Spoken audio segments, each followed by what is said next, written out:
بسم اللہ الرحمن الرحیم۔ روہیل وائس کے معزز دوستو السلام علیکم۔ میں ہوں روہیل خان اور آپ دیکھ رہے ہیں روہیل وائس چینل۔ مکہ معظمہ میں کافر ولید نامی رہتا تھا۔ اس کا ایک سونے کا بت تھا جسے وہ پوجا کرتا تھا۔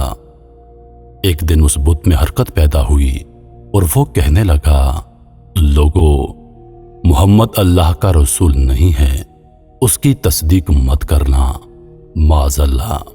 ولید بڑا خوش ہوا اور باہر نکل کر اپنے دوستوں سے کہا، مبارک ہو، آج میرا معبود بولا ہے اور صاف صاف اس نے کہا کہ محمد اللہ کا رسول نہیں ہے۔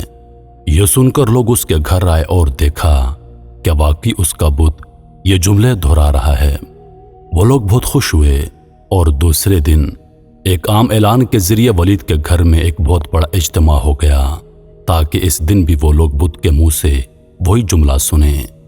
جب بڑا اجتماع ہو گیا تو ان لوگوں نے حضور صلی اللہ علیہ وآلہ وسلم کو بھی دعوت دی تاکہ حضور صلی اللہ علیہ وآلہ وسلم خود تشریف لا کر بت کے منہ سے وہی جملے سنیں۔ چنانچہ حضور صلی اللہ علیہ وآلہ وسلم بھی تشریف لائے۔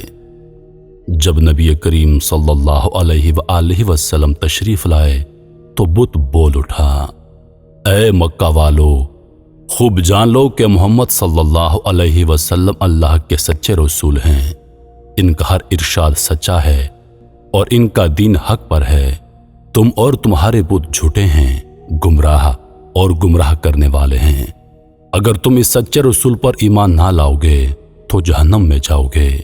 بس عقل مندی سے کام لو اور سچے رسول صلی اللہ علیہ وسلم کی غلامی اختیار کر لو۔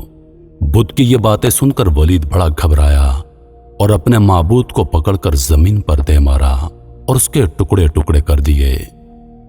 حضور صلی اللہ علیہ وآلہ وسلم فاتحانہ طور پر واپس ہوئے تو راستے میں ایک گھڑ سوار جو سبز پوش تھا حضور صلی اللہ علیہ وآلہ وسلم سے ملا۔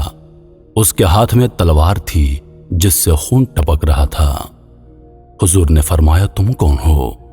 بولا، حضور، میں جن ہوں اور آپ کا غلام اور مسلمان ہوں، جبل طور میں رہتا ہوں۔ میرا نام معین بن العبر ہے۔ میں کچھ دنوں کے لیے کہیں باہر گیا ہوا تھا۔ آج گھر واپس آیا تو میرے گھر والے رو رہے تھے۔ میں نے وجہ پوچھی تو معلوم ہوا کہ ایک کافر جن جس کا نام مسافر تھا وہ مکہ میں آ کر ولید کے بت میں گھس کر حضور صلی اللہ علیہ وآلہ وسلم کے خلاف فضول گوئی کر گیا ہے اور آج پھر گیا ہے تاکہ بت میں گھس کر آپ کے متعلق بکواس کرے۔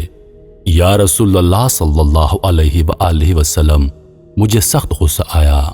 میں تلوار لے کر اس کے پیچھے دوڑا اور اسے راستے میں قتل کر دیا، اور پھر میں خود ولید کے بت میں گھس گیا اور جو کچھ کہا میں نہیں بولا ہے، یا رسول اللہ صلی اللہ علیہ وآلہ وسلم۔